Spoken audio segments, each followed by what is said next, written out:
ડભોઈ તાલુકાના હાલ નગર વસાહતમાં મુખ્ય સમસ્યાઓ અને જનતાની હાલાકી જોવા મળી રહી છે. રસ્તા પરથી ડામર ગાયબ થઈ ગયો છે. માત્ર મોટી મોટી કપચીઓ જ બાકી રહી છે.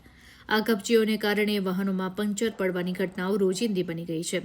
જે અંતર કાપતા માત્ર 5 મિનિટ લાગે છે ત્યાં ત્યારે અડધો કલાક જેટલો સમય લાગે છે.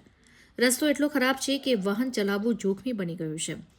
રસ્તાની દયનીય હાલતને કારણે 108 ઇમરજન્સી એમ્બ્યુલન્સ કે એસટી બસ જેવી પાયાની સુવિધાઓ પણ ગામ સુધી પહોંચી શકતી નથી.